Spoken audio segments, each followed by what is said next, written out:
सौतेली बहन ज्यादा लगती है। बेटा मैं इस वक्त सीरियस बात कर। मैं भी बिल्कुल सीरियस हूँ, आई प्रॉमिस। मतलब हर कहीं भी बात को यकीन थोड़ी ना करते हैं। जब से मैं यहाँ आई हूँ ना, तब से मैं देखती हूँ कि पप्पा आपको जो बोले आप आंखें बंद करके उन पे यकीन कर लेते हैं, गुस्सा हो जाते हैं, शाउट करते हैं, और फिर आप लॉजिकली सोचते ही नहीं है। आई एम श्योर अब सारा और अम्मी पे भी गुस्सा करते होंगे, और इसलिए मम्मा आपसे दूर हुई थी। लेकिन इस दफा तो मैंने कोई गुस्सा नहीं किया बेटा, किसी पे शाउट नहीं किया।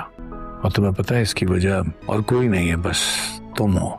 हाँ, बस अभी समझने में मुगालता हो गया कि तुम सारा हो या ज़ारा। पापा जैसे आप कंफ्यूज हुए ना, अभी एक दफा विकी ने भी सारा को ज़ारा समझ के उससे बात की थी। मैंने उसको ऐसा सबक सिखाया कि वो जिंदगी भर याद रखेगा। आपसे एक चीज कहूँ बाबा, नाना मियाँ कहते हैं कि जब इस वक्त तोहफा देने पे आए ना तो बहुत कुछ दे देती है। मुझे आप मिल गए, मामा को सारा मिल गई, या मैं चाहती हूँ कि आप दोनों मिल जाए। प्लीज बाबा। तुमने ये सवाल अपनी माँ से किया? मम्मा ज़ारा कहाँ है? पता नहीं, घर में होगी। तुम्हें मिल जाए तो उसे कहो कि मुझे अब्बा जी के पास ड्रॉप कर दे। नाना मियाँ क्यों गए? यहाँ रहकर क्या करते? मामा मैं आपसे एक सवाल पूछूं, आप बुरा नहीं मानिएगा? पूछो। अब आप हमारे साथ ही रह जाएं यहीं। किस हैसियत में? तुम्हारी सौतेली माँ जो यहाँ रहती है, तो मैं कैसे रहूं? मामा लेकिन अम्मी तो बहुत अच्छी है ना, उन्होंने मेरा ख्याल रखा है, मुझे पाला है। उस दिन तुमने कहा कि तुम्हें पुप्पो ने पाला है, आज तुम कह रही हो कि तुम्हें उसने पाला है। आप अम्मी को गलत समझ रही हैं, वो असल में बहुत अच्छी है।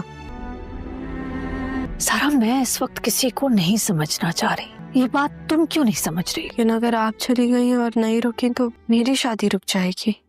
तुम्हें इस वक्त सिर्फ अपनी शादी की पड़ी है। You are being selfish now. लेकिन बाबा को पसंद की शादी अच्छी ही नहीं लगती, इसलिए वो संजीदा पप्पा से आज तक बात नहीं करते। मेरी बारी में तो वो खुद ही मान गए। और अगर तुम्हारी शादी के लिए मैं ना मानूं तो? मामा मैं आपको एक चीज बताती हूँ, मुझे ना बाबा का प्यार कभी मिला नहीं।